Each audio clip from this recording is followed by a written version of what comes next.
Bismillahirrahmanirrahim. Assalamualaikum warahmatullahi wabarakatuh. Alhamdulillahi rabbil alamin. Wabihi nasta'inu wa ala umurid dunya waddin. Thumma salatu wassalamu ala ashrafil anbiya'i wal mursalin, nabiyina wa habibina Muhammadin wa ala alihi wa ashabihi ajma'in, wa man sara ala nahjihi ila yaumiddin. Ya ayyuhalladzina amanu taqullaha haqqa tuqatih wa la tamutunna illa wa antum muslimun. Allahumma subhanaka la ilma lana illa ma 'allamtana innaka antal alimul hakim. Wa tub 'alaina innaka antat tawwabur rahim. Allahumma faqihna fid din wa 'allimna ta'wil wa ftah lana futuhal arifin. Warzuqna al-ikhlas fil 'ilmi wal 'amal. Rabbi shrah li sadri wa yassir li amri wa hlul 'uqdatan min lisani yafqahu qawli. Allahumma amin. Ma'asyiral muslimin jamaah rahimani wa rahimakumullah. Alhamdulillah, kembali kita bersyukur pada Allah Subhanahu wa taala karena pada kesempatan malam hari ini Allah Subhanahu wa taala masih mengizinkan kita untuk bermajelis, untuk mendekatkan diri kepada Allah Subhanahu wa taala, bertaqarrub kepada Allah Subhanahu wa taala dengan sebuah ibadah yang mulia, yaitu ibadah belajar agama Islam, mempelajari agama Allah Subhanahu wa taala dari Al-Qur'an, dari hadis-hadis Nabi sallallahu alaihi wasallam, dan juga dari penjelasan para ulama. Dan insyaallah pada kesempatan malam hari ini kita melanjutkan pembahasan dari kitab Al-Wajiz fil Khulasah fil Akhlaqil Islamiyah. Kitab Al-Wajiz yang mana kitab ini atau kitab Al-Khulasah, ya, kitab ringkasan daripada akhlak Islam, yang mana kitab ini ditulis oleh Syekh Abdul Hasan Musa Muhammad Ibn Abdurrahman hafizallahu ta'ala, yang mana kitab ini menghimpun penjelasan ringkas sebagai sebuah pengantar kita untuk mengetahui akhlak-akhlak Islam. Dan pada pertemuan yang sebelumnya kita sudah membahas tentang masalah fadail, keutamaan daripada akhlak-akhlak Islam, dan juga pembagian akhlak-akhlak Islam dari beberapa sudut pandang. Dan insyaallah pada malam hari ini kita melanjutkan pembahasan di mana musannif hafizallahu taala, beliau di sini membuat pembahasan atau bab tentang kekhususan daripada akhlak Islam. Ya, maka pembahasan akhlak itu adalah sebenarnya pembahasan yang sifatnya umum.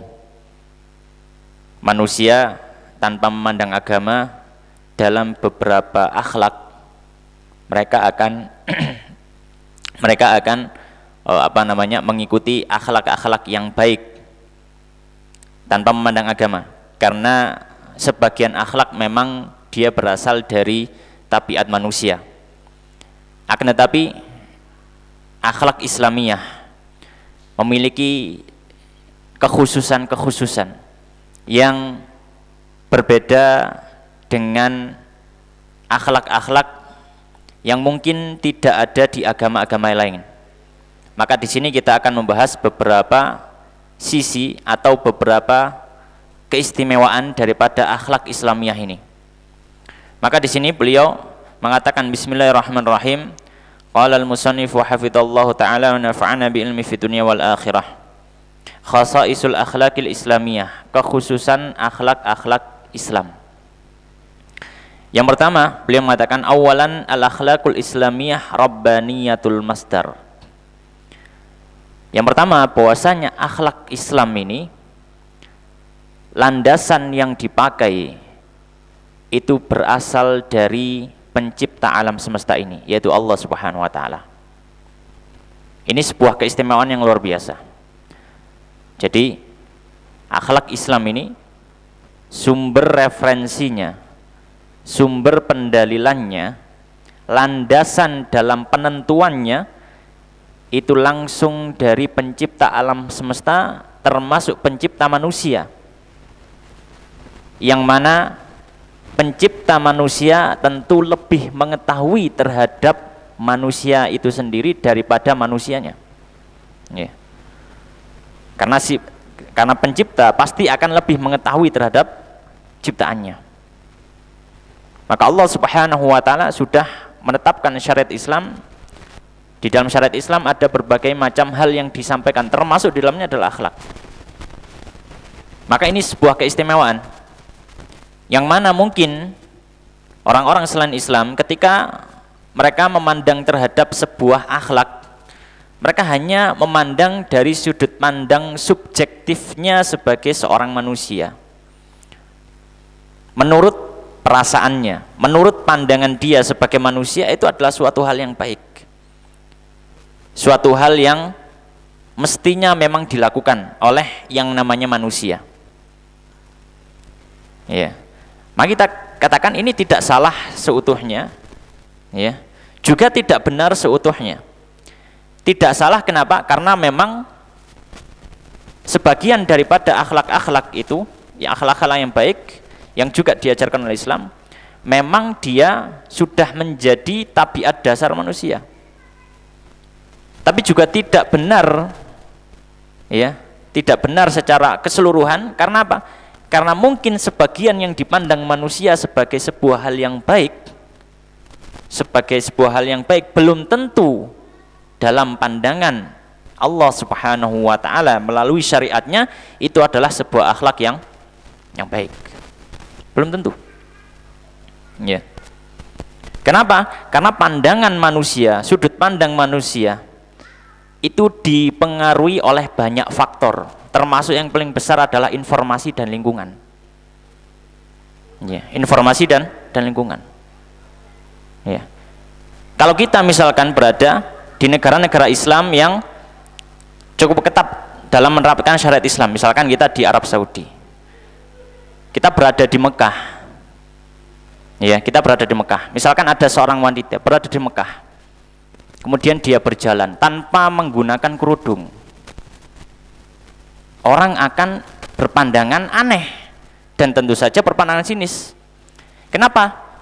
Karena informasi dan juga lingkungan membuat pandangan semacam ini. Karena memang sudah dari dulu, ya, dan mereka juga tahu syariat Islam mengatur bahwasanya orang itu harus, seorang wanita harus berhijab. Tapi kalau misalkan kita ke negeri-negeri kafir, mungkin 10 tahun yang lalu di Amerika, terus kok pakai cadar, maka orang akan berpandangan sinis juga, memandang ini bukan pakaian yang bagus untuk dipandang oleh masyarakat negeri kafir, atau mungkin orang Amerika lah, misalkan orang Amerika. Ya. Maka pandangnya subjektif. Ya. Oleh karenanya kita sampaikan, ya, di antara keistimewaan akhlak Islam, akhlaknya itu, ya, langsung diatur oleh pencipta manusia sendiri. Pencipta manusia sendiri. Sehingga apa? Sehingga tidak ada kesempatan manusia untuk menilai secara subjektif pribadi masing-masing, perasaannya masing-masing. Kenapa? Karena sudah ada standar. Dan itu fungsi daripada syariat. Syariat itu menjadi standar benar dan salah. Ya. Fala kulli hal, maka ini keistimewaan yang pertama. Keistimewaan yang pertama. Ya. Dan ini luar biasa. Ya, dan ini luar biasa. Ya, saya rasa wallahu taala alam, sebatas pengetahuan saya tidak ada, ya, tidak ada buku dalam agama lain selain Islam yang menghimpun di dalamnya tentang masalah akhlak. Menjelaskan, misalkan orang agama ini hendaknya akhlaknya A, B, C, D. Sebatas pengetahuan saya, pendek pengetahuan saya, tidak ada. Wallahu alam kalau misalkan ada, tapi sebatas pengetahuan saya belum ada. Yang ada adalah Islam. Bahkan para ulama sampai hari ini, sejak zaman dulu sampai hari ini menulis tentang masalah akhlak. Bahkan, ya, sebagian ulama kontemporer, sebagian ulama hari ini, bahkan mereka menulis secara khusus dan menjadi mausu'ah. Ada kitab judulnya Mausu'atul Akhlaqil Islamiyah. Mausu'ah itu ensiklopedia. Bayangkan, menjadi sebuah ensiklopedia tersendiri tentang apa? Akhlak. Itu menjelaskan bagaimana memang Islam ini agama yang juga mengatur akhlak. Ya. Makanya beliau mengatakan qala al akhlaqul islamiyah masdaruha kitabullah taala wa sunnatin nabi sallallahu alaihi wasallam. Maka akhlak Islam ini sumbernya, referensinya adalah Al-Qur'an dan hadis Nabi sallallahu alaihi wasallam. Itu sumber primernya, sumber utama. Nanti ada beberapa hal yang lainnya. Ya, tapi sumber landasan utamanya adalah Al-Qur'an dan juga hadis Nabi sallallahu alaihi wasallam. Ya. Maka beliau mengatakan fala madkhala fiha lil ara'il basyariyah awil anzimatil wad'iyah fahiya min tasyri'i rabbil alamin. Maka beliau mengatakan maka tidak ada campur tangan dari pandangan-pandangan pribadi manusia dalam masalah apa? Syariat ataupun aturan-aturan yang dibuat oleh manusia sebagai sebuah akhlak.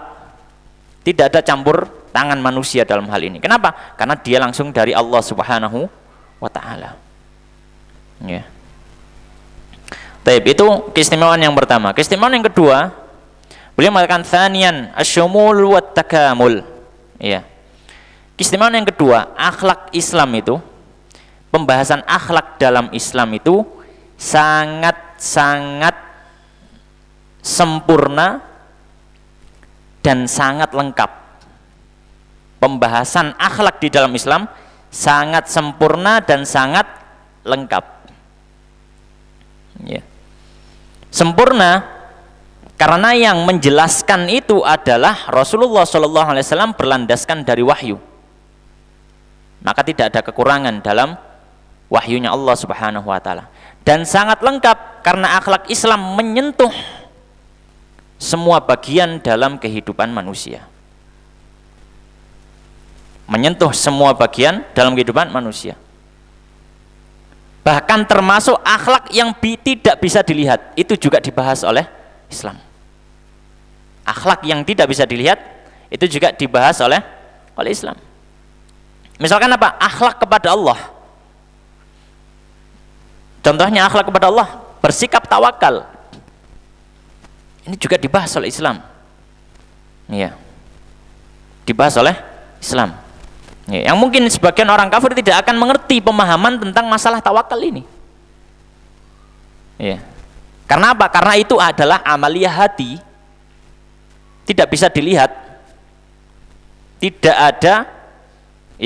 ada wujud secara fisiknya. Ini adalah tawakal. Ya, tidak ada. Karena tawakal itu masalah hati. Maka di sini keistimewaan di sini keistimewaan akhlak Islam. Yang kedua yaitu apa? Akhlak Islam itu sangat-sangat sempurna dan juga sangat-sangat lengkap. Dan tadi kita sudah sampaikan, bahkan sebagian ulama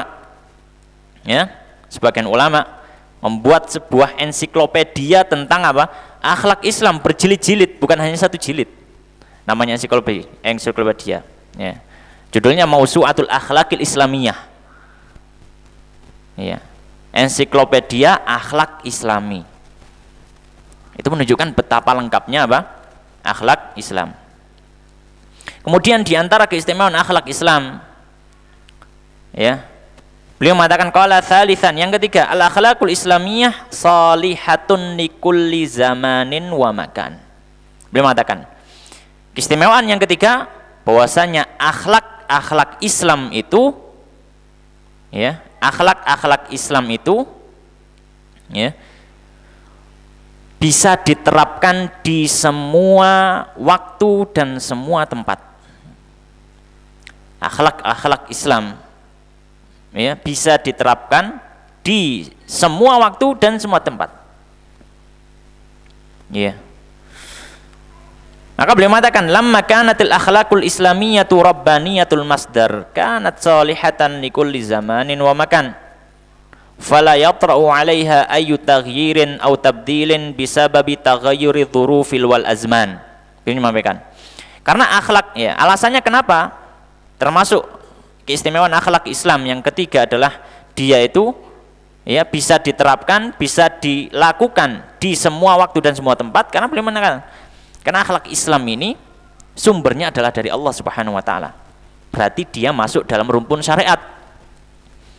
Dan rumpun syariat, dan namanya syariat Islam, namanya agama, itu akan selalu ya relevan di semua waktu dan semua tempat. Ya, namanya agama. Ya. Maka akhlak 1400 tahun yang lalu yang diajarkan oleh Nabi masih bisa kita kerjakan hari ini di tempat yang mungkin jaraknya sangat-sangat jauh, yang mungkin waktu antara siang dan malamnya berbeda. Ya. Maka tidak ada, ya, maka tidak ada hal yang bisa menghalangi bahwasanya oh ini kan di zaman Nabi. Kalau misalkan sekarang akhlak itu tidak bisa diterapkan, oh tidak. Namanya syariat ini tidak mungkin bisa terhalangi oleh waktu dan tempat. Ya. Namanya agama Islam ini tidak mungkin terhalangi oleh waktu dan tempat. Karena wahyu yang turun kepada Nabi Muhammad SAW itu sebagai wahyu yang terakhir. Maka karena dia wahyu yang terakhir, maka masa berlakunya sampai akhir kehidupan alam semesta. Itu masa berlakunya. Ya. Baik. Kemudian, ma'asyiral muslimin jamaah rahimani wa rahimakumullah.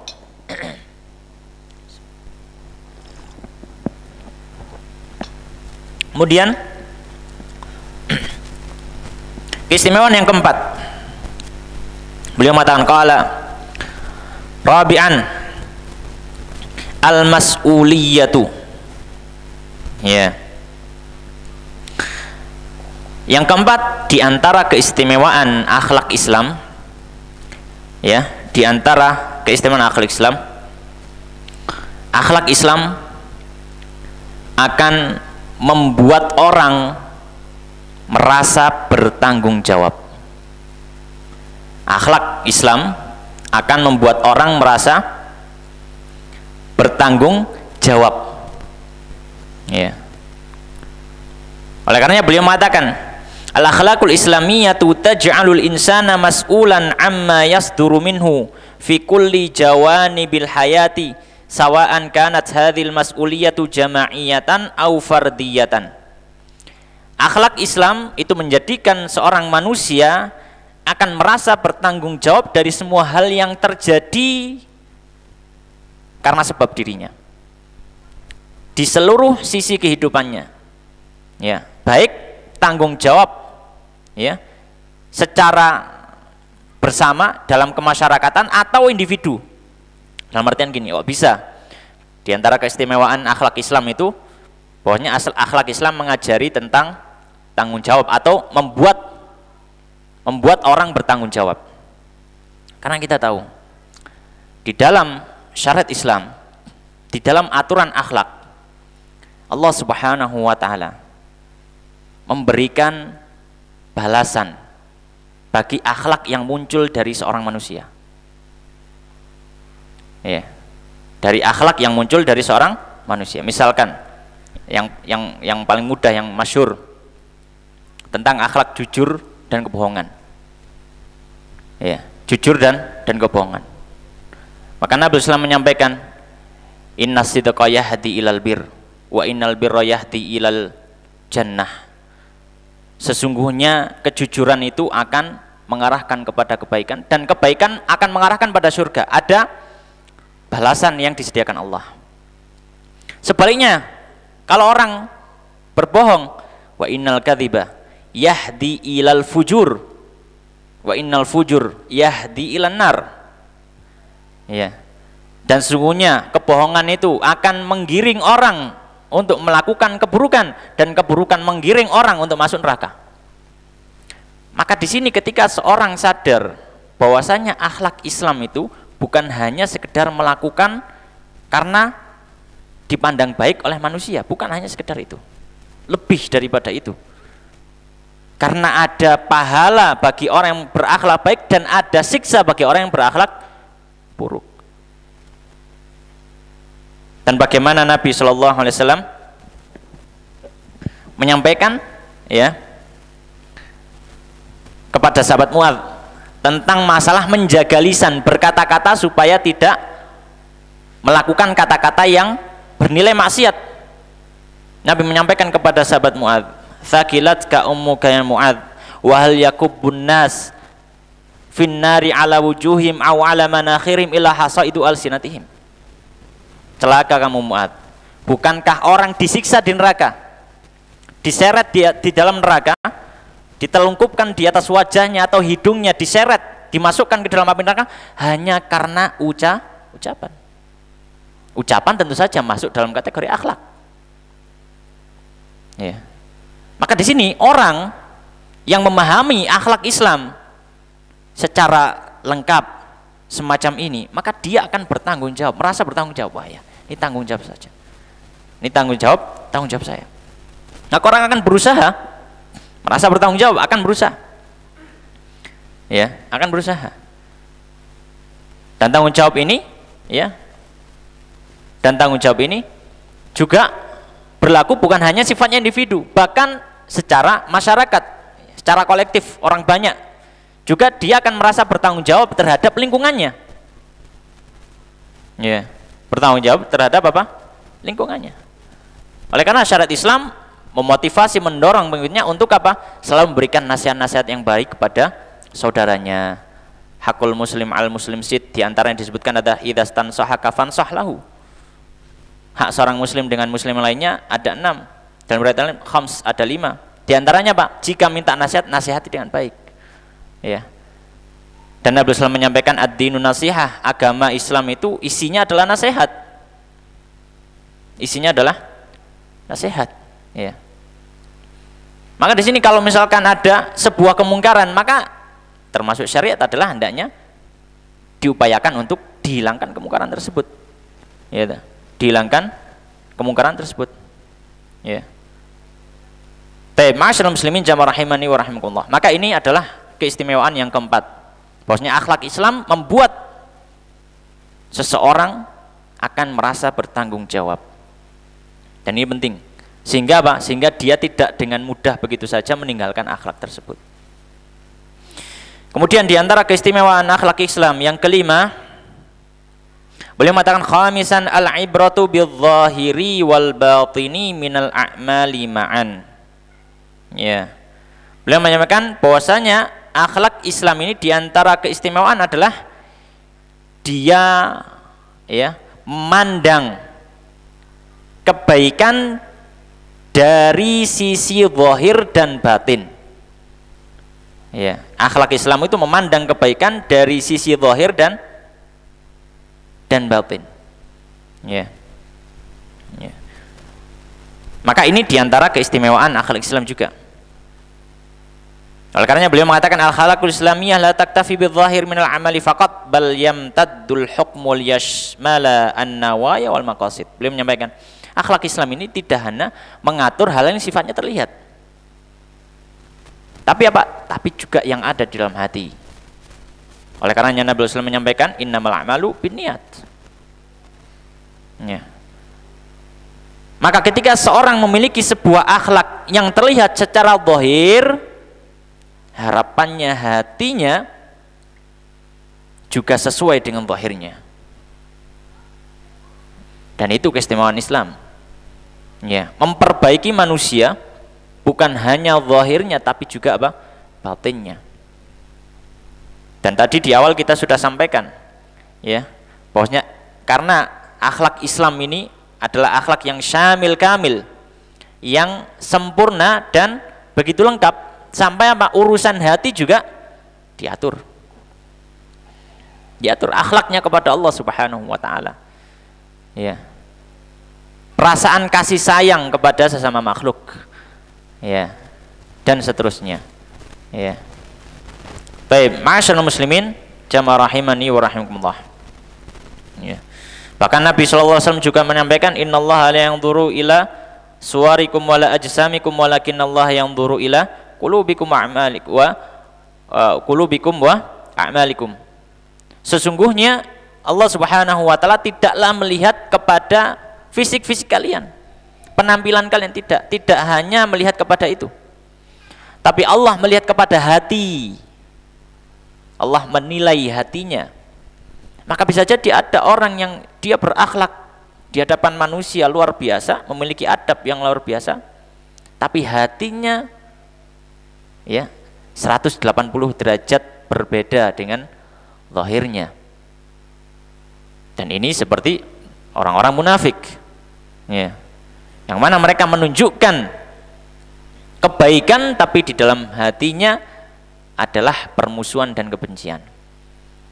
Ya, maka ini tidak diperbolehkan. Maka Islam mengatur hal tersebut, sehingga ini termasuk keistimewaan daripada akhlak Islam. Kemudian ma'asyiral muslimin jamaah rahimani wa rahimakumullah. Yang berikutnya, yang keenam, keistimewaan akhlak Islam. Yang keenam,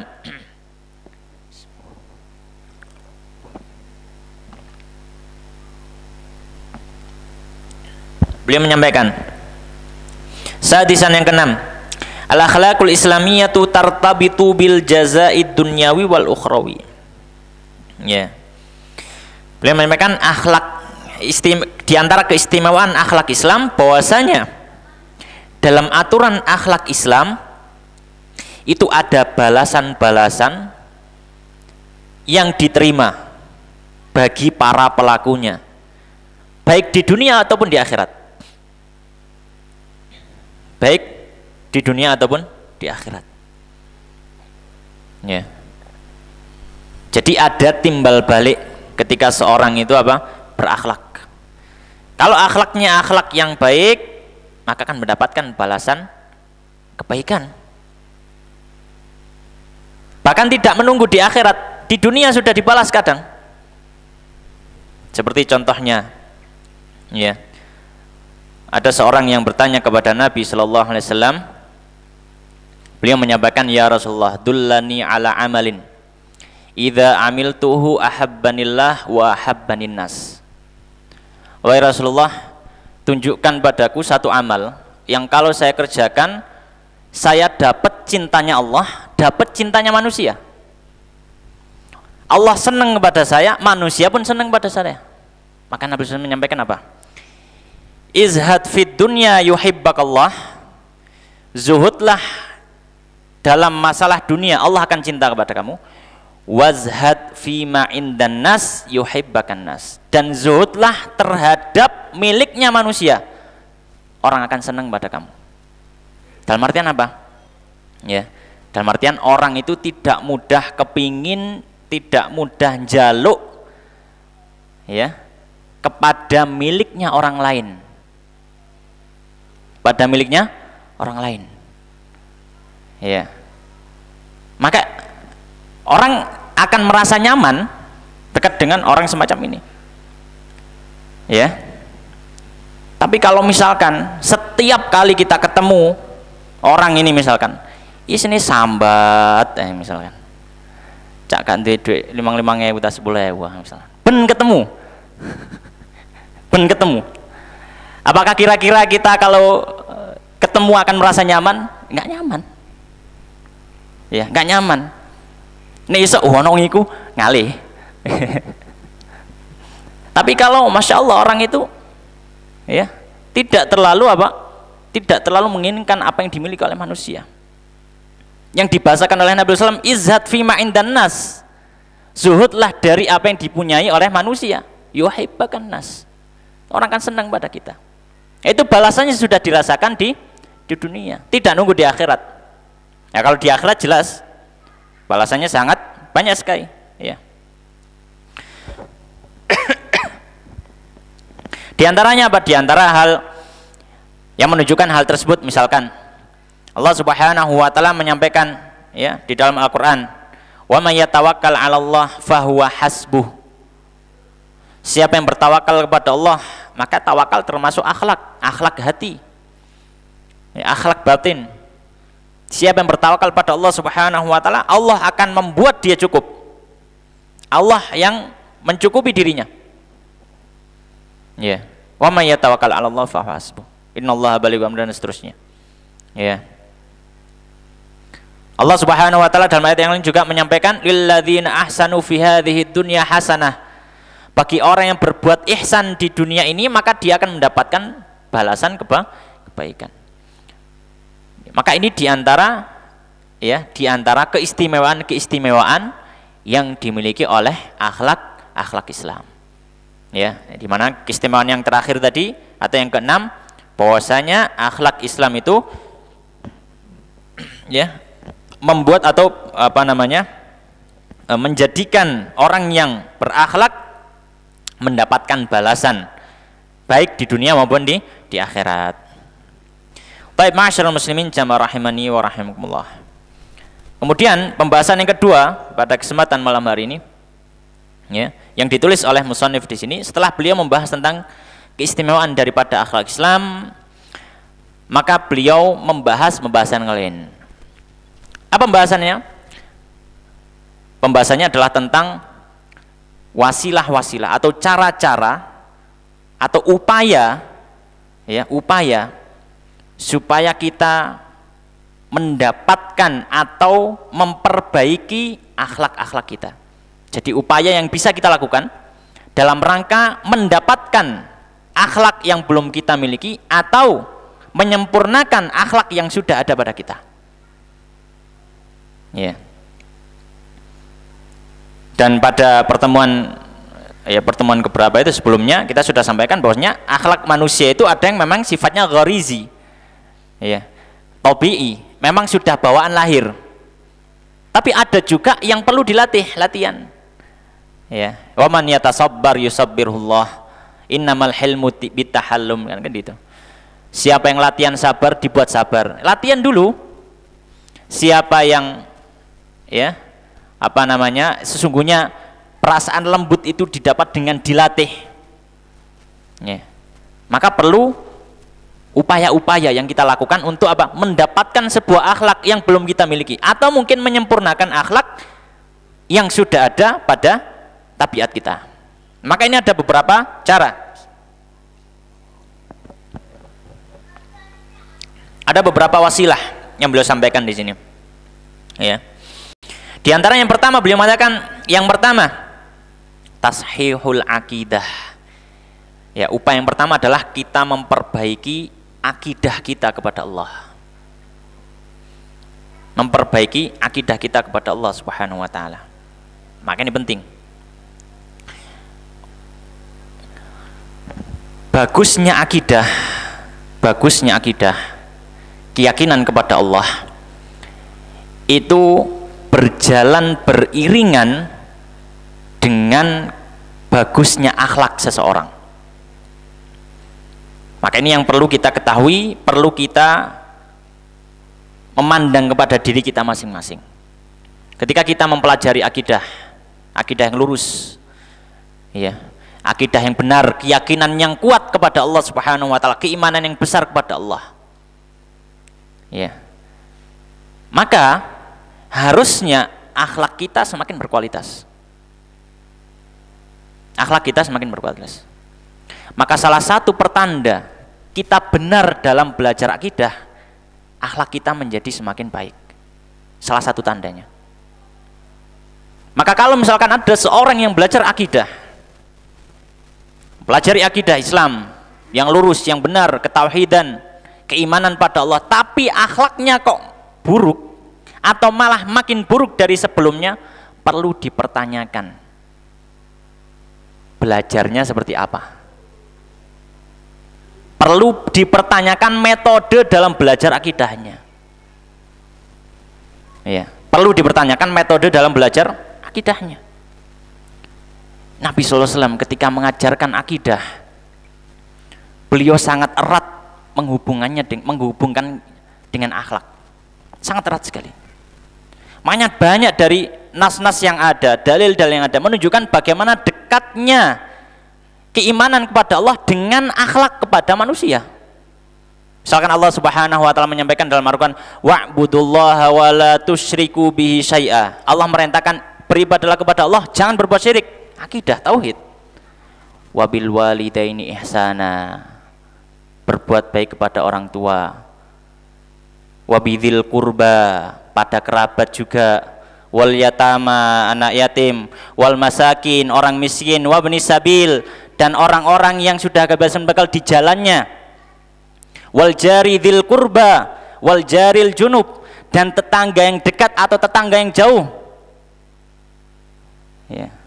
Maka Allah menggandengkan. Makanya tadi kita sampaikan, harusnya belajar akhlak, belajar akidah itu sejalan dengan akhlaknya.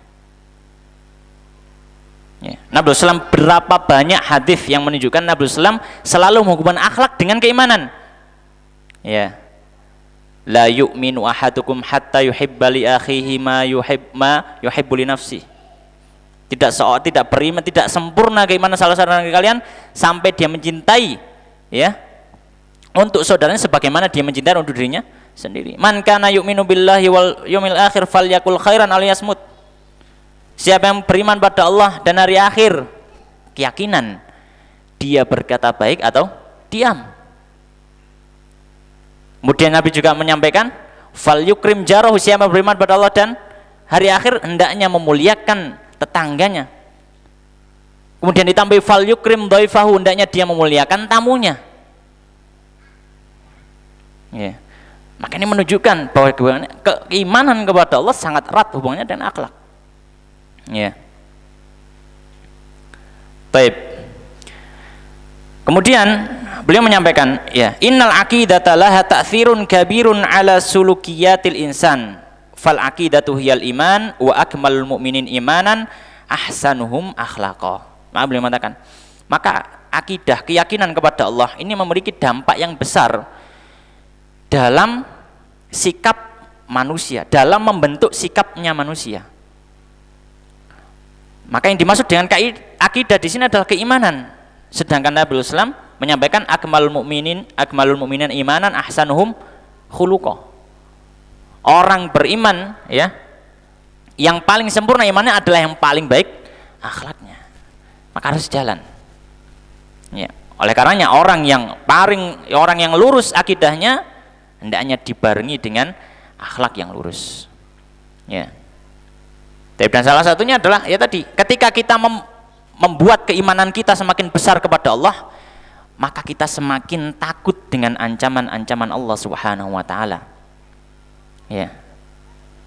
Dalam satu hadis, ya, Nabi Shallallahu Alaihi Wasallam, ya, beliau menyampaikan bahwasanya tuftahu abwabul jannah kulla yaumil itsnaini wal khamis, ya, fayufaru man la yusyriku bi syai'a, dibuka pintu surga itu pada hari Senin dan Kamis, diampuni semua orang yang tidak berbuat syirik kepada Allah Subhanahu wa taala. Ya. Illa rajulani bainahuma syahna atau kama qala sallallahu alaihi wasallam. Kecuali dua orang yang sedang memiliki pertengkaran. Gak wawuh. Kata Nabi sallallahu alaihi wasallam, tidak dapat ampunannya Allah. Dua orang yang dia bertengkar bukan karena Allah, tapi karena urusan-urusan duniawi. Padahal dia sesama muslim. Bainahuma syahna. Ya. Kemudian dikatakan faqila anziru, ya, hatta yastaliha anziru hatta yastaliha anziru hatta yastaliha. Sampai dikatakan, ya, maksudnya Allah menyampaikan kepada para malaikatnya, biarkan dua orang ini sampai keduanya islah. Biarkan dua orang ini sampai akur lagi. Biarkan keduanya orang ini sampai akur lagi. Baru diampuni oleh Allah Subhanahu wa taala. Ya. Maka orang yang beriman pada Allah melihat ancaman-ancaman Allah Subhanahu wa taala terhadap akhlak-akhlak buruk. Maka keimanan atau keyakinan semacam ini tidak akan muncul kecuali orang harus mempelajari akidah dengan benar, keyakinan dia kepada Allah dan janji-janjinya. Baik, kemudian masyaallah muslimin jamaah rahimani wa rahimakumullah. Yang kedua, cara atau upaya yang kita bisa lakukan supaya mendapatkan akhlak atau memperbaiki akhlak kita adalah berdoa. Berdoa kepada Allah Subhanahu wa taala. Ya. Dalam hadis Nabi SAW menyampaikan ad-du'a'u silahul mu'min. Doa itu senjatanya orang mukmin. Ya. Dalam hadis yang lain ad-du'a huwal ibadah. doa itu adalah ibadah. Dalam lafadz yang lain yang disebutkan oleh sebagian ulama hadisnya dhaif, tapi maknanya sahih. Ad-du'a mukhul ibadah. Doa itu inti daripada ibadah. Ya. Maka cara yang kedua atau upaya yang kedua adalah berdoa. Ya. Dan dalam beberapa kesempatan Nabi Islam juga berdoa kepada Allah meminta akhlak yang baik. Di antaranya, ya, dalam satu hadis Nabi Islam berdoa, Allahumma jannibni munkaratil akhlaqi wal ahwa. Beliau berdoa kepada Allah, ya Allah jauhkanlah aku dari akhlak-akhlak yang buruk dan hawa nafsu yang buruk. Ya. Dalam hadis yang lain diriwayatkan Imam Muslim, Nabi Islam berdoa, Allahumma hdihni li ahsanil akhlak. Ya Allah tunjukkanlah aku kepada akhlak yang terbaik. Ya. Maka di sini menunjukkan bahwasanya doa, maka kita meminta kepada Allah Subhanahu wa taala. Ya. Minta kepada Allah Subhanahu wa taala. Kira-kira kita butuh apa? Akhlak apa yang perlu kita perbaiki dari kita? Kita berdoa kepada Allah Subhanahu wa taala. Ya Allah berikanlah, misalkan ada orang yang tidak diberikan kesabaran, dia meminta kepada Allah, ya Allah berikanlah kesabaran. Tidak diberikan kelembutan, ya Allah berikanlah hamba hati yang lembut. Tidak diberikan kejujuran, ya Allah mudahkanlah hamba dalam berucap yang jujur. Tidak diberikan kedermawanan, diberikan kebakhilan, ya Allah aku berlindung darimu sifat bakhil dan sifat-sifat yang lainnya, akhlak yang lainnya. Berdoa kepada Allah Subhanahu wa taala. Ya. Dan diantara wasilah yang ketiga, upaya yang ketiga yang kita lakukan, ya, yaitu adalah dengan mujahadah. Apa mujahadah? Mujahadah itu latihan. Latihan. Ya, itu mujahadah. Allah Subhanahu wa taala menyampaikan walladzina jahadu fina lanahdiyannahum subulana. Siapa yang berupaya, bersungguh-sungguh melatih dirinya, menundukkan nafsunya untuk menuju kami, menuju Allah, maka akan kami mudahkan jalannya. Wa may yattaqillaha yaj'al lahu makhraja. Saya mau bertakwa kepada Allah akan diberikan jalan keluar, dibukakan pintu kemudahan. Ya. Maka cara yang ketiga adalah dengan melatih dirinya. Dengan melatih dirinya. Dan melatih ini ya terus-menerus. Sepanjang hidup kita harus mujahadah. Mujahadah itu kalau bahasa yang lain terkadang dibahasakan dengan riyadhah. Ya. Kalau kita kadang dengar ditirakati, diriyadhahi. Ya, intinya adalah mengupayakan mujahadah. Dan Imam Nawawi dalam kitabnya Riyadhus Shalihin membuat bab khusus, babul mujahadah, bab ngelatih diri, melatih diri. Dan Nabi SAW menyampaikan la yu'minu ahadukum hatta yakuna hawa'u taba'an lima ji'tu bih. Enggak beriman salah seorang dari lain sampai hawa nafsunya tunduk kepada syariatnya Nabi SAW. Bagaimana cara menundukkan? Ya harus dipaksakan, dilatih. Ya. Sebagaimana ibadah juga perlu dilatih, akhlak juga perlu dilatih. Kemudian di antara wasilah, di antara upaya yang bisa kita lakukan atau cara yang kita lakukan untuk mendapatkan akhlak yang baik dan terjauh dari akhlak yang buruk, yang keempat beliau mengatakan at-tafakkur fil atharil mutarattibati ala husnil khuluq. Beliau menyampaikan cara yang keempat adalah dengan memikirkan dan mengetahui dampak yang bisa ditimbulkan ketika orang itu memiliki akhlak yang baik. Dan ini tentu dengan belajar. Dan ini tentu apa? Dengan belajar. Kita mempelajari bagaimana hadis-hadis yang berhubungan dengan akhlak. Kitab yang bagus dalam membahas hal ini kita bisa lihat secara mudah, Riyadhus Shalihin. Ya. Jadi intinya hadis-hadis tentang akhlak-akhlak yang luar biasa. Ya. Imam Nawawi rahimahullah taala, ya, beliau membahas, menyebutkan dalil-dalil tentang akhlak yang tidak terlihat, akhlak hati, ya, dan akhlak yang terlihat, ya. Dalam Riyadhus Shalihin ada kitabul adab, membahas tentang adab yang terlihat, Tapi di awal-awal bab beliau membahas tentang apa? Niat, tawakal, jujur, ya, dan seterusnya, mujahadah termasuk tadi, ya, yang berhubungan dengan hati. Ya. Dan Nabi SAW dalam hadis yang sahih riwayat Tirmidzi, Nabi SAW menyampaikan, ya, ma min syai'in fil mizani athqal min husnil khuluq. Tidak ada di timbangan akhirat kelak yang lebih berat timbangannya melebihi akhlak yang baik. Ya. Tentu saja setelah apa? Setelah selesai masalah akidahnya kepada Allah Subhanahu wa taala, dia tidak mensekutukan Allah. Maka tidak ada yang lebih berat melebihi apa? Husnul khuluq.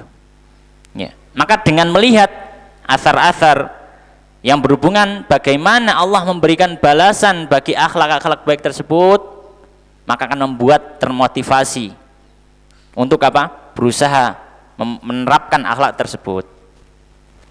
Kemudian yang kelima, ya, upaya atau cara yang kita lakukan supaya mendapatkan akhlak-akhlak yang baik dan jauh dari akhlak yang buruk, beliau mengatakan an-nadharu fi awaqibi su'il khuluq.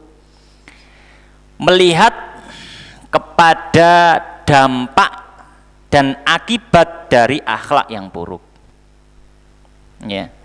Kalau yang keempat tadi melihat pada dampak dan akibat akhlak yang baik, yang kelima melihat juga dampak dari akhlak yang buruk.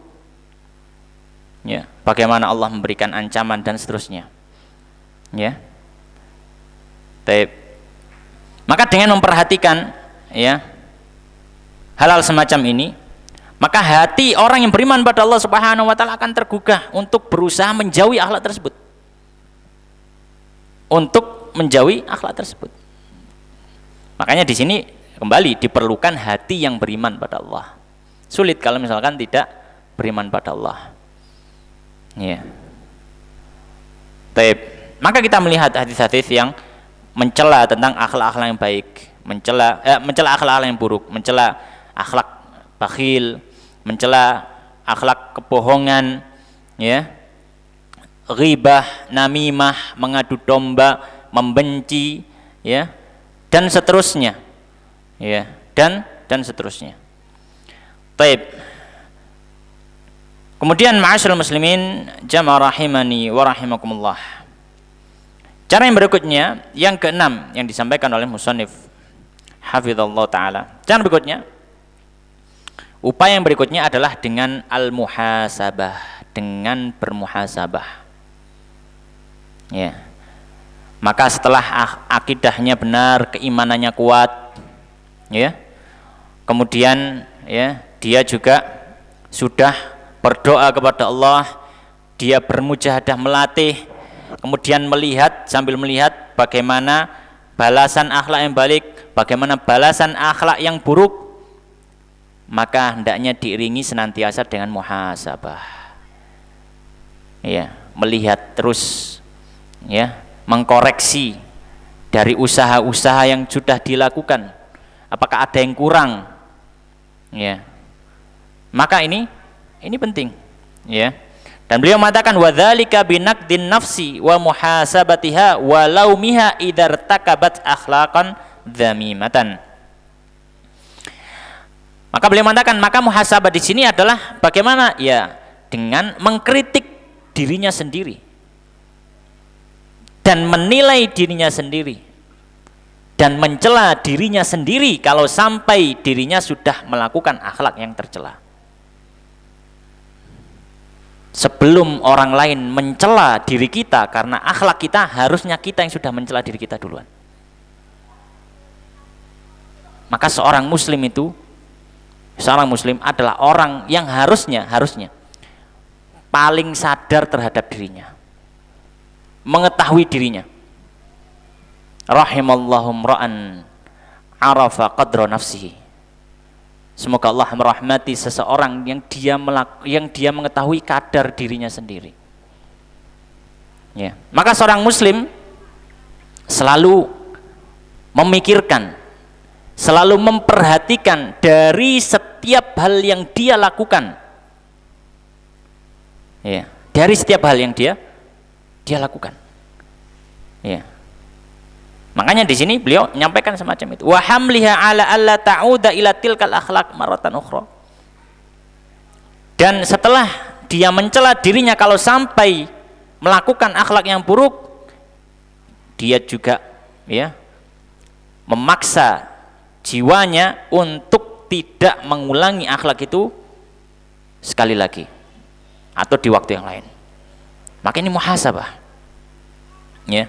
Maka ini apa? Muhasabah. Kemudian ma'asyiral muslimin jamaah rahimani wa rahimakumullah. Ya. Cara yang berikutnya dalam upaya kita untuk mendapatkan akhlak yang baik dan menjauhi akhlak yang buruk adalah dengan apa? Yang ketujuh beliau mengatakan musahabatul akhyari wa ahlil akhlaqil fadilah. Ya. Bersahabat. Ya, berkawan, berteman dengan orang-orang yang punya akhlak yang baik. Ya. Hadis yang masyhur Nabi SAW menyampaikan almaru ala dini khalilihi falyanzur man yukhalilah. Ya. Seseorang itu sesuai agama teman dekatnya. Agama di sini bukan hanya masalah ibadah, termasuk juga akhlak. Ya. Karena akhlak juga agama. Maka hendaknya dia memperhatikan orang yang dia temani. Ya. Dan Allah Subhanahu wa taala sudah memerintahkan. Allah Subhanahu dalam ayatnya, ya, Allah berfirman, ya ayyuhalladzina amanu taqullaha wa kunu ma'as shadiqin. Wahai orang-orang beriman, bertakwalah kepada Allah dan hendaklah kalian itu bersama orang-orang yang jujur. Wa kunu ma'as shadiqin. Ya. Maka hendaknya ya seseorang berusaha untuk mencari ya teman-teman yang memang memiliki akhlak yang baik supaya apa? Tertular dengan akhlak tersebut. Oleh karenanya beliau mengatakan ya, fahadzal amru min a'dhami ma yurabbi ala makarimil akhlak wa ala rusukhiha fin nafs. Beliau menyampaikan, maka perkara ini ya, teman ini, maka ini adalah ya perkara yang paling besar yang bisa mempengaruhi terhadap kebaikan akhlak seseorang. Dan akhlak itu bisa menancap di dalam hatinya adalah dengan teman tersebut. Ya. Adalah dengan teman tersebut. Maka bagaimana seseorang itu berteman, maka bisa dilihat ya karakter daripada orang itu. Ya. Maka ketika orang yang berteman dengan ya para pencuri, maka bisa dipastikan ya dia juga ikut dalam pencurian, meskipun nggak semuanya, ya. Tapi orang secara mudahnya kan seperti itu. Orang ini gumbulnya dengan siapa? Makanya Nabi SAW menyampaikan bahwasanya ibarat teman yang baik dengan teman yang buruk adalah seperti penjual minyak wangi dan pandai besi. Kalau penjual minyak wangi, ya teman dekatnya sering main ke tempatnya, paling enggak keluar wangi, masuk gak tuku. Ya. Tapi kalau apa? Teman dekatnya adalah pandai besi, setiap hari main, dan gini pandai, ya temannya sambil mandi besi, bikin apa? Arit, bikin pacul, macam-macam. Di situ apa namanya panas, berkeringat, ada api. Bau yang tidak sedap, maka kata Nabi Shallallahu Alaihi Wasallam, ya seandainya bajunya nggak kebakar, ya pasti dia dapat bau yang tidak sedap. Ya. Maka ini termasuk perkara yang hendaknya diperhatikan. Ya. Dan ini termasuk hal yang bisa membantu untuk kita mendapatkan akhlak yang baik. Kemudian yang kedelapan, beliau mengatakan uluwul himmah. Yang kedelapan, cara untuk kita mendapatkan akhlak yang baik adalah memiliki keinginan yang kuat. Memiliki keinginan yang kuat. Orang tidak mudah putus asa. Memiliki keinginan yang kuat.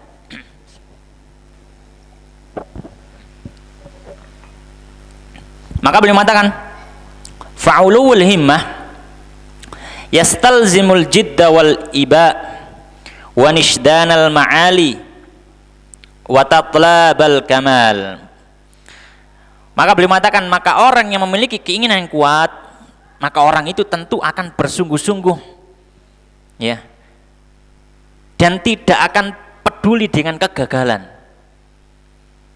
ya. Tidak akan peduli dengan apa? Kegagalan, ya. Dan dia semangat untuk mendapatkan hal-hal yang bagus dan berusaha untuk mendapatkan kesempurnaan. Orang kalau apa punya keinginan yang kuat, ya.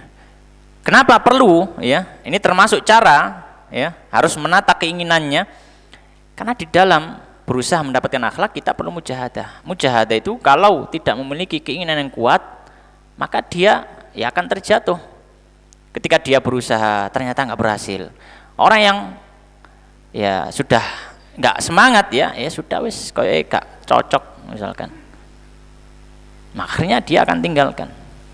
Tapi orang yang punya keinginan yang kuat, maka dia akan berusaha.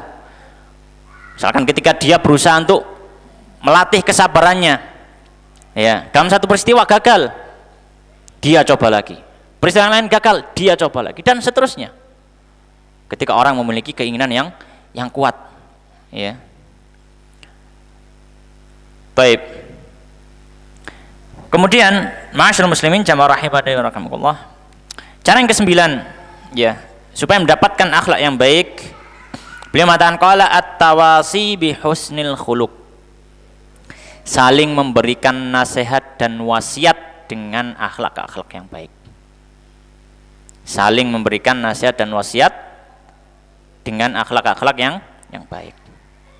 Ya. Maka hendaknya, ya, seorang teman, ya, memotivasi saudaranya untuk berakhlak baik. Temannya juga gitu, ketika melihat saudaranya berakhlak yang baik, diberikan motivasi, diberikan nasihat, tentu saja dengan cara-cara yang hikmah, cara-cara yang bijaksana, cara-cara yang baik. Ya, karena ini adalah diantara keistimewaan agama Islam. Ya, Nabi SAW menyampaikan al-muslimu lil muslimi kal bunyan yashuddu ba'dhum ba'dha. Seorang muslim dengan muslim lainnya seperti bangunan, satu bangunan yang saling menguatkan. Yang saling menguatkan, ya. Dan juga Nabi SAW, ya, sudah mengibaratkan mathalul muslimin atau mathalul mu'minin kal jasadil wahid. Permisalan seorang mukmin itu seperti satu tubuh, ya. Idashtaka udwun tada'a sa'ira jasadihi, ya, bil alami wal huma. Bil alami wal humma. Jika ada satu anggota tubuhnya yang merasa sakit, akan ngajak yang lain, anggota tubuh yang lain juga ikut merasakan sakit, merasakan demam, kalau sakitnya demam, ya. Maka dengan saling memberikan wasiat, nasihat yang baik tentunya dengan cara-cara yang baik, maka ini akan membantu seorang untuk mendapatkan akhlak yang baik. Kemudian yang ke-10, beliau mengatakan termasuk cara untuk mendapatkan akhlak yang baik adalah idamatun nadhar fi siratin nabawiyah. Melihat kepada biografi Nabi sallallahu alaihi wasallam. Ya. Ini termasuk, ya, hal yang perlu kita pelajari adalah melihat biografinya Nabi sallallahu alaihi wasallam. Ya. Kalau mungkin nggak bisa hadir di kajian yang membahas tentang biografinya Nabi, paling nggak kita punya buku sirahnya Nabi, kemudian kita baca bagaimana akhlak Nabi luar biasa. Ya, buku yang bagus dalam masalah ini bisa dilihat, misalkan kitabnya Imam Tirmidzi, beliau punya kitab Asy-Syama'il Muhammadiyah. Sifat-sifat karakteristiknya Nabi Shallallahu Alaihi Wasallam. Bagaimana akhlak beliau, sifat fisik dan sifat non fisiknya Nabi dijelaskan oleh Imam At-Tirmidzi rahimahullah taala dalam Syama'il Muhammadiyah. Ya, maka bisa dilihat di situ bagaimana lembutnya Nabi, jujurnya Nabi, sabarnya Nabi, ya, dan seterusnya. Ya, maka dengan melihat kepada biografi Nabi, sifatnya Nabi, harapannya Pak menjadi percontohan bagi kita sebagai seorang muslim. Ya. Laqad kana lakum fi Rasulillahi uswatun hasanatun liman kana yu'minu billahi wal yawmil akhir. Sesungguhnya pada diri Nabi ada contoh tauladan, tapi catatannya bagi orang yang beriman kepada Allah dan hari akhir. Karena tadi hal semacam ini akan sulit diwujudkan ketika orang tidak beriman pada Allah dengan sebenar-benar keimanan. Kemudian yang terakhir, ma'asyiral muslimin jamaah rahimani wa rahimakumullah, di antara cara kita untuk mendapatkan akhlak yang baik, beliau mengatakan yang ke-11, an-nadharu fi siyari sahabatil kiram wa ahlil fadli wal hilmi. Beliau menyatakan yaitu dengan melihat kepada biografi para sahabat dan para ulama. Ya, biografi para sahabat dan para ulama, orang-orang soleh. Ya. Karena beliau mengatakan fasalafu minas sahabati at-tabi'in wa tabi'ihim hum a'lamul huda wa masahibud duja wa humul ladzina warithu an Rasulillah sallallahu alaihi wasallam hadiyahu wa samtahu wa khuluqah fan nadhar fi siyarihim wal ittila' ala ahwalihim yab'atsu 'ala ta'assi bihim wal iktida'i bihadihim. Beliau menyampaikan, maka orang-orang yang terdahulu dari para sahabat, ya, para ulama dari kalangan tabi'in, orang-orang soleh dari mereka, tabi'ut tabi'in, dan para ulama setelahnya, orang-orang soleh setelahnya, mereka adalah pewaris Nabi SAW, yang mereka mengikuti petunjuknya Nabi, bahkan sampai akhlaknya dan seterusnya. Maka ketika melihat kepada biografi mereka, maka harapannya hal itu bisa mendorong seorang untuk juga mengikuti dari orang-orang soleh tersebut, ya.